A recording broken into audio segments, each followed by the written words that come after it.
নমস্কার বন্ধুরা, মিস্টার আর মিসেস মল্লিকের সাথে বাঙালি আনার আরও একটি নতুন পর্বে সবাইকে স্বাগত জানাই।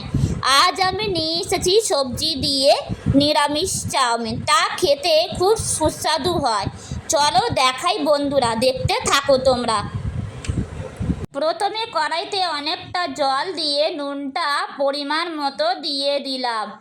তারপর আমার জলটা টকবক টকবক করে ফুটে ওঠার পর কাঁচা চাউমিনটা দিয়ে দিচ্ছি।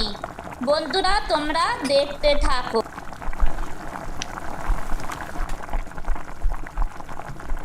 চাউমিনটা সেদ্ধ করার পর একটা পাত্রের মধ্যে আমি ঢেলে রাখবো, কিছুক্ষণ রেখে দেব ঠান্ডা করার জন্য।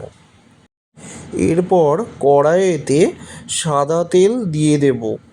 আমি কিন্তু এখানে ডক্টর চয়েস তেল ইউজ করেছি, তো তোমরা চাইলে অন্য তেলও ইউজ করতে পারো। তো এরপর আমি পরিমাণ মতো নুন দিয়ে দিলাম। তারপরে আলুগুলোকে তুলে দিলাম ভেজে নেওয়ার জন্য।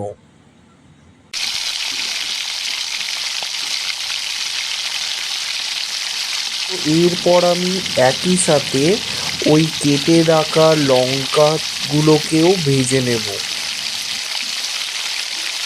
তারপর আমি ভালো করে নাড়াচাড়া করে নিচ্ছি। তো দেখুন বন্ধুরা, খানিকটা নাড়াচাড়া করার পর আমি সবজিগুলো দিয়ে দিচ্ছি। তো এতে আছে ডিম আছে, গাজর আছে, ক্যাপসিকাম আছে, তারপরে কাঁচা লঙ্কা আছে, আপনারা দেখতেই পেয়েছেন। সব কিছু সবজিগুলো আমি দিয়ে ভালো করে নাড়াচাড়া করে নিচ্ছি। খানিকটা নাড়াচাড়া করার পর অল্প করে হলুদ গুঁড়ো আমি দিয়ে দিচ্ছি। তারপরে হলুদ গুঁড়ো দেওয়ার পর ভালো করে সবজিগুলোকে নাড়াচাড়া করে নিচ্ছি, যাতে আমার খুব ভালো করে সেদ্ধ হয়ে যায়। তো দেখুন বন্ধুরা, আমার সবজিগুলো ভালো করে ভাজা হয়ে গেছে। ওর মধ্যে আমি চাউমিনটা দিয়ে দিচ্ছি। তারপরে ভালো করে সবজির সাথে চাউমিনগুলোকে মিক্স করব। তো দেখুন বন্ধুরা, আমি ভালো করে মিক্স করে নিচ্ছি। মিক্স করার পর ধনেপাতা কুচনো ছিল, সেইগুলো আমি একে একে দিয়ে দিচ্ছি। ভালো করে নাড়াচাড়া করার পর আমি চাউমিনের মশলাটাও দিয়ে দেব।